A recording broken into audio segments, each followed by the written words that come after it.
안녕하십니까. 오늘은 2026년 5월 20일 수요일입니다.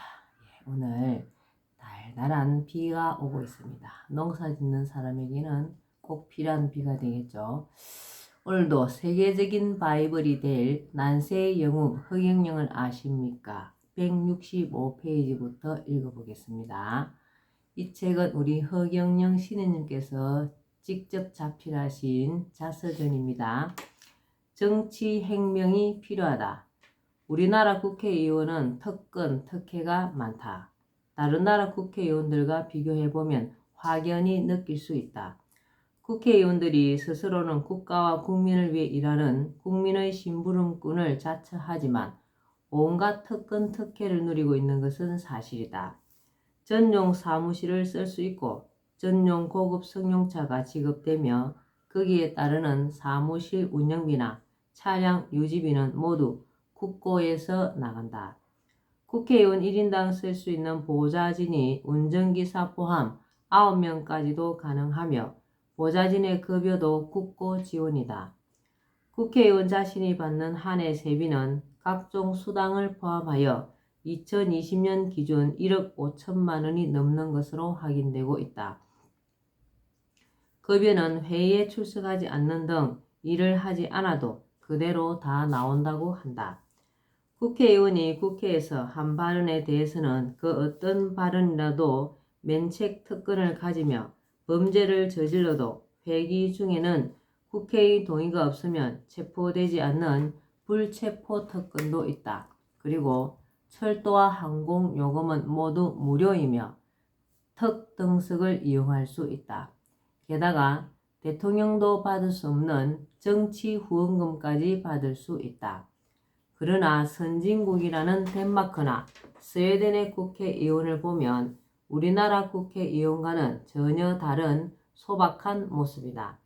스웨덴 의원들은 의전 차량이나 개인 비서가 없다. 심지어 의원들을 위한 주차 공간조차도 따로 없다. 주차 공간은 오히려 국회 직원들과 장애인들을 위한 공간으로 배정되어 있다. 국가 1인당 GDP 대비 국회의원 보수 수준은 우리나라는 세계 3위인데 비하여 스웨덴은 24위에 불과하다. 스웨덴은 세비를 주급 형태로 받고 회기 중 결근하면 무노동 무임금 원칙에 따라 세비를 받지 못한다. 덴마크의 경우도 의원들은 거의 봉사에 가깝게 의원직을 수행한다. 덴마크 의원들의 상당수는 자전거로 출퇴근한다. 하루 평균 12시간을 일하며 비서 1명이 2명의 의원을 보좌한다. 무노동, 무임금 원칙이 철저히 적용되어 정해진 회의에 참석하지 않으면 그 시간만큼의 수당을 주지 않고 발언권도 박탈한다. 국회의원 수 축소와 명예직하.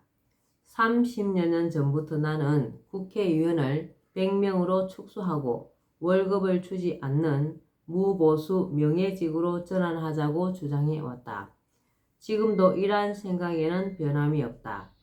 그들의 보좌진 급여에 대한 국고 지원을 중단하고 꼭 필요한 사항 외에는 차량 지원과 각종 특권도 없애야 하는 것은 말할 것도 없다고 본다. 이러한 조건에서도 일할 사람은 얼마든지 있다고 생각한다. 그리고 이들이야말로 사심 없이 국가와 국민을 위해 일할 사람들이다. 절대 현실성 없는 이야기가 아니다. 국회의원을 무보수 명예직으로 하면 진정으로 나라와 국민을 위해 봉사할 사람이 나와 헌신적으로 일할 수 있고 국가 예산을 절약할 수 있다. 국회의원 수도 대폭 줄여야 한다. 나는 100명 정도면 충분하다고 본다. 국회의원 수를 100명으로 축소해도 되는 이유는 그 숫자만으로도 얼마든지 입법부 역할을 충분히 할 수 있기 때문이다. 한 석당 인구가 얼마라는 식으로 다른 나라들과 단순 비교할 필요는 없다. 한국의 민주주의는 미국으로부터 들여온 대통령 중심제이다. 따라서 미국의 상하원 의석수와 비교해 보는 것이 합리적이다. 미국은 국토가 한반도보다 거의 약 44배나 큰 나라이고 인구수도 우리의 6배가 넘는 약 3억 3천만 명에 달하지만 연방의회 사원의원 수는 100명에 불과하고 임기 2년인 하원의원은 435명 정도에 머무르고 있다. 그렇다고 미국 정치가 잘 돌아가지 않는다는 이야기는 아직 없다. 그런데 오히려 국회의원 수를 줄이기는커녕 늘려야 한다는 주장이 정치권에서 나오기도 한다. 근래에 연동형 비례대표제로 선거제도를 개편하려는 논의가 한창이었을 때 국회의원 정수를 확대하자고 주장하는 사람들이 있었다. 정당 득표율만큼 의석수를 갖도록 하기 위해서는 최소 330석 이상의 의원 정수 확대가 불가피하다는 주장이었다. 물론 국민의 저항을 고려해서 국회의원 특권을 축소하자는 단서를 붙이기는 했다. 그런데 이렇게 주장하는 데는 현역 국회의원들이 비례대표 의석수를 늘리는 것 때문에 지역구 의석수를 줄이는 것은 절대 불가하다고 반대하고 나섰기 때문이었던 것으로 알려져 있다. 현역 지역구 의원들이 자신들의 이해관계가 걸린 부분에 대해 전혀 양보하려 들지 않으니까 국회의원 수를 늘리는 방안을 생각한 것이다. 당장 국민적 저항을 면해보고자 국회의원의 특권, 특혜를 줄이는 것을 조건으로 하여 국회의원 의석수를 늘린다고 할 때 축소된 국회의원의 특권 이후에도 그대로 유지될 것을 믿을 만한 국민이 과연 있을지 의문이다. 지방의회 의원들을 처음에는 무보수 명예직으로 한다고 하고는 지방의회를 설치하고 이후 슬그머니 보수를 받는 유급직으로 바꾸어버린 것처럼 축소시킨 국회의원 특권과 특혜에 대해서도 그렇게 되지 않으리라는 보장이 없다. 더구나 국회의원의 특권 특혜는 국회의원들이 스스로 정한다. 눈 가리고 아웅하는 것에 불과할 수 있다. 물론 이후 국회의원 정수를 늘리자는 주장은 총 의석수를 기존대로 유지하고 연동형에서 준연동형 비례제로 바꾸면서 밀려나긴 했지만 그러한 발상이 나온 자체가 기회만 있으면 정수 확대 주장은 언제든지 다시 고개를 들 수도 있다고 본다. 그대 양당의 역사적 편법. 말을 시작한 김에 연동형 비례대표제에 관련하여 거대 정당들이 저지른 크다란 잘못에 대해 한마디 하고 넘어가야겠다. 연동형 비례대표제는 총 의석수를 정당 득표율로 정하고 지역구에서 당선된 숫자를 뺀 나머지 의석수만큼 비례대표 의석수를 주는 안이다. 이러한 연동형 비례대표제에 대한 논의는 군소정당 비례대표 후보들도 당선될 확률을 높여주려는 대승적인 제도로 모처럼 좋은 취지에서 시작된 일이었다.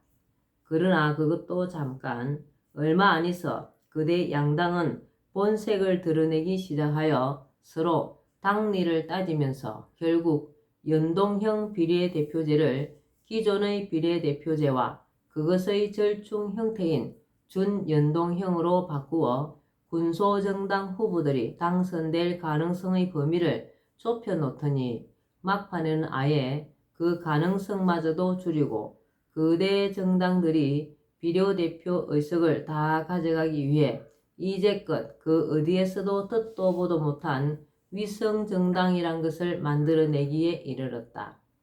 총선 결과는 그들의 의도대로 되었고 군소정당들은 결과에 허탈해하며 그들의 편법에 분노하였으나 어쩔 도리가 없었다. 사실 위성정당은 정당은 그 목적, 조직과 활동이 민주적이어야 하며 국민의 정치적 의사 형성에 참여하는 데 필요한 조직을 가져야 한다는 헌법 조항에 위배되는 것이라 생각되며 애초 중앙선거관리위원회가 등록을 받아 주어서는 안 되는 것이었다고 생각한다. 그러나 중앙선거관리위원회는 형식적인 심사 절차만을 거쳐 위성정당의 등록을 받아준 것으로 보인다. 또 이들 위성정당의 비례대표 공천에서도 미래통합당, 더불어민주당 등의 모 정당에서 이미 적법하게 선출된 비례대표 후보자를 일부러 제명하고 그들 모 정당의 위성정당에 재입당시켜 그가 위성정당 비례대표 후보가 되므로 모 정당에서 마음대로 정하는 편법이 있었음이 분명한데도 중앙선거관리위원회가 위성정당의 공천 결과를 문제가 없다고 보았는지 등록을 허용하였는데 이는 부당하다고 생각한다.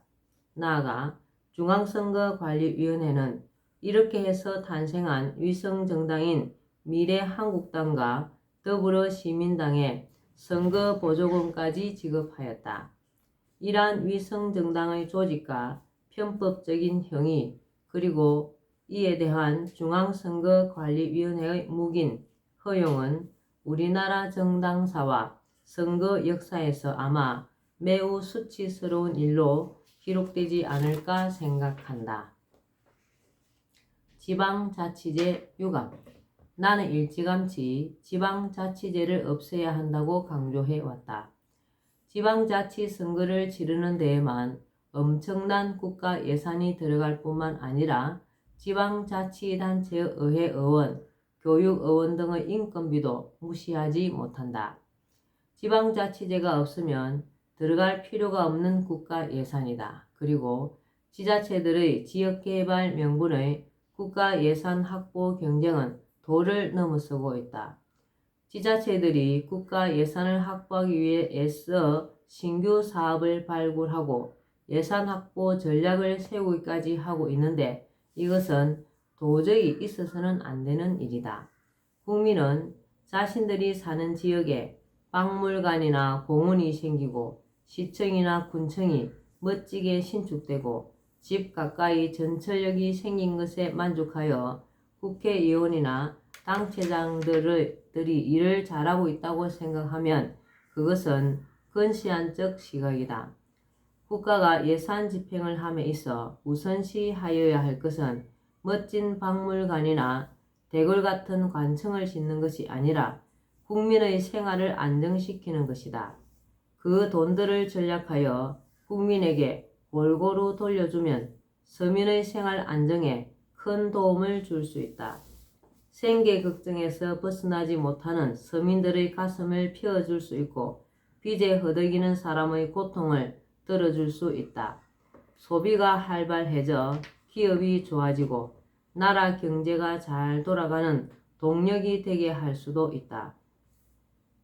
지금처럼 국민의 자살률이 OECD 국가 중 최고로 높고 가계부채율이 상위권을 맴돌며 반대로 출산율은 꼴찌인 나라에서 신규 사업을 일부러 발굴해서까지 지역개발에 국가 예산을 털어넣는 것은 예산 낭비를 넘어 도의적으로 절대적으로 해서는 안 될 일이다.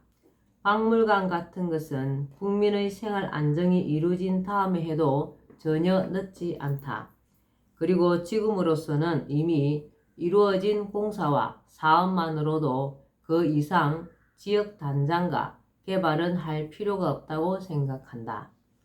지방자치제가 유감인 또 하나의 이유로는 우리나라는 국토 전체가 미국의 한 개 주 정도밖에 되지 않는다는 점이다. 하나의 정부만으로도 이 좁은 땅을 다스리지 못할 이유가 없다.